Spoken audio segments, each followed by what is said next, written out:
Assalamualaikum warahmatullahi wabarakatuh. Saya Muhammad Mohsin bin Mansur, nombor metrik 289139. Pada hari ini saya akan membentangkan pengenalan dan juga kronologi adab dan adat kematian orang Cina.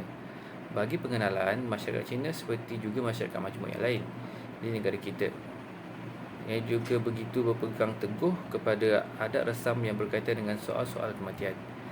Setiap adat yang dijalankan mempunyai maksud yang tersendiri dan dilaksanakan dengan penuh simbolik beserta pantang larang dan adab serta adat yang tersendiri.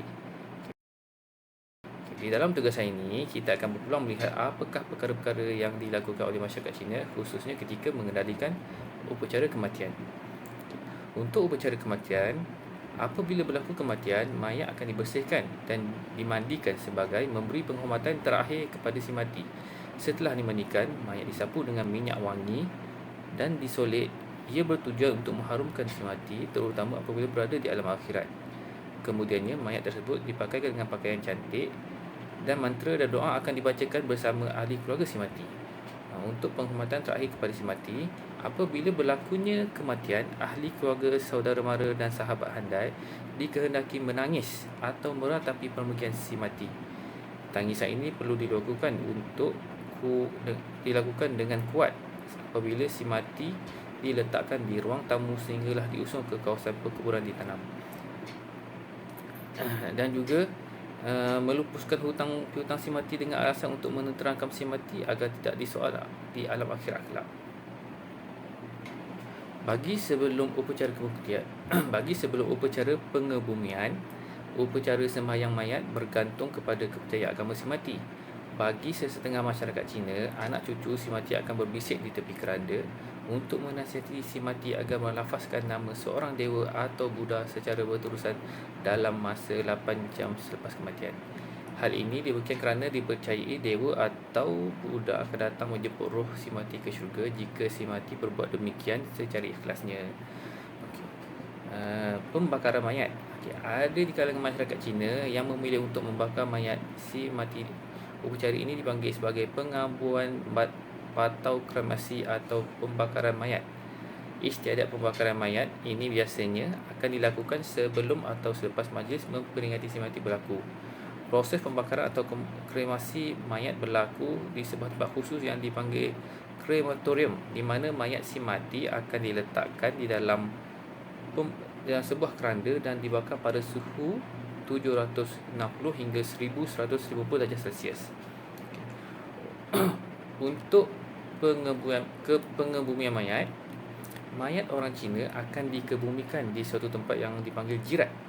Mayat si mati akan diletakkan dalam keranda dan diarak oleh ahli keluarga ke jirat untuk menjalani proses pengebumian. Van yang membawa keranda akan diiringi oleh kenderaan keluarga si mati. Semasa pengebumian, mayat akan dimasukkan ke dalam liang lahat yang disediakan gali, dan lubang tersebut haruslah besar supaya boleh memuatkan keranda. Bagi masyarakat Cina tradisional, mereka memasukkan pelbagai jenis harta milik si mati. Oleh demikian, liang lahat perlu besar untuk menampung harta milik si mati. Bagi upacara pengebumian, selain itu tanah perkuburan juga dihias dengan menarik.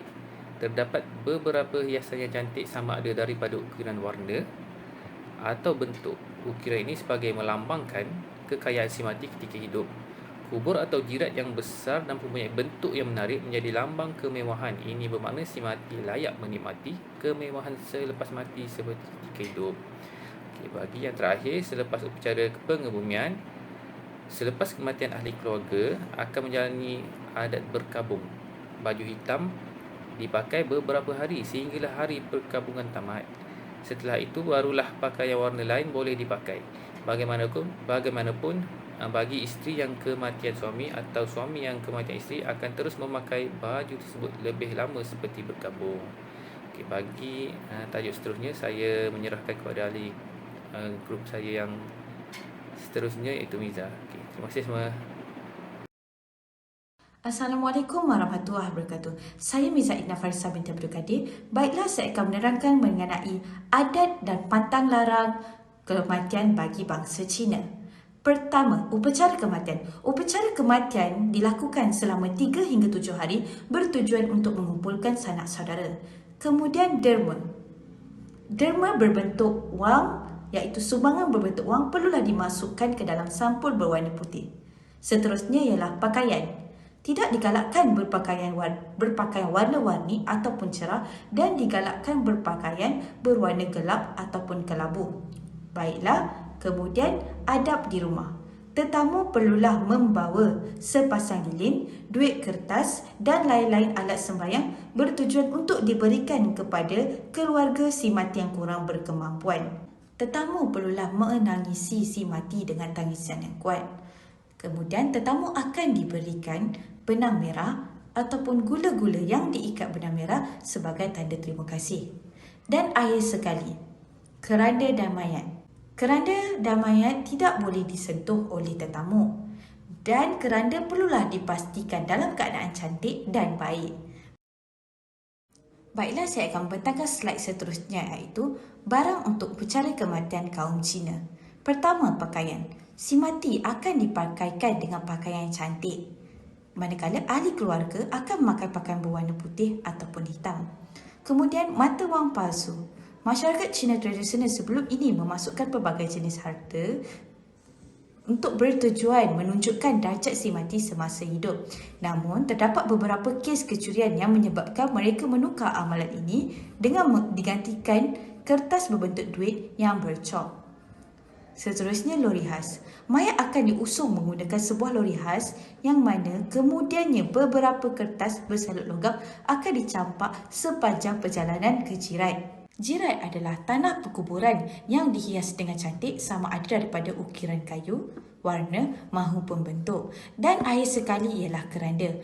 Mayat akan dimasukkan dalam keranda yang diperbuat daripada kayu yang telah diukir secara menarik. Baiklah, itu sahaja pembentangan daripada saya. Sekian, terima kasih. Hai, Assalamualaikum. Saya Nur Aisyah binti Jamari. Nombor metrik saya 290057. Okey, saya akan membentangkan tentang perbezaan upacara kematian kaum Cina pada zaman sekarang dan juga pada zaman dahulu. Okey, pada zaman dahulu, mayat si mati dibawa ke jerat dengan menggunakan tenaga manusia. Okey, pada zaman dulu juga mereka yang melawat si mati akan bawa pada atas sembahyang bersama. Okey. Lepas tu pada zaman sekarang mayat si mati akan dibawa dengan lori khas ke kawasan perkuburan.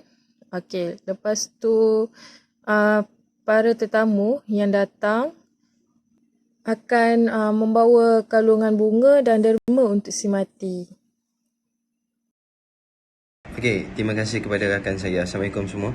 Okey, slide yang seterusnya adalah upacara ritual kematian, upacara Gong Teng. Okey, dalam upacara kematian masyarakat Cina Tiong contohnya, dalam peringkat Sao Hang ataupun bergabung, terdapat satu upacara ritual yang dikenali sebagai Gong Teng. Okey, upacara ritual Gong Teng ni membawa maksud membuat perkara yang baik dan bermoral tinggi supaya mendapat balasan yang baik. Okey, Gong Teng bagi masyarakat Tiao adalah satu upacara ritual yang penting dan haruslah dilaksanakan dengan sempurna. Okey, ini juga kerana upacara ritual ini melambangkan perkara yang terakhir bagi ahli keluarga boleh melakukan bagi pihak si mati dengan harapan roh si mati tenteram dan dapat pergi ke dunia akhirat dengan tenang. Yang seterusnya adalah kesimpulan. Okey, kesimpulan apa yang kami dapat dalam satu grup adalah yang pertama adalah setiap upacara yang dilaksanakan dalam adat kematian masyarakat Cina mempunyai maksud-maksud yang tersendiri ataupun maksud-maksud yang tersirat pada kaum Cina ini. Okey, yang kedua adalah kita dapat lihat dalam upacara yang dijalankan seperti penghormatan kepada si mati, upacara kebumian yang perlu dilakukan dengan sempurna dan upacara berkabung. Okey, yang seterusnya adalah kematian dapat menyatu padukan orang Cina dan memberi keinsafan juga kesedaran kepada yang masih hidup bahawa kematian adalah pasti untuk sesiapa pun. Sekian, terima kasih.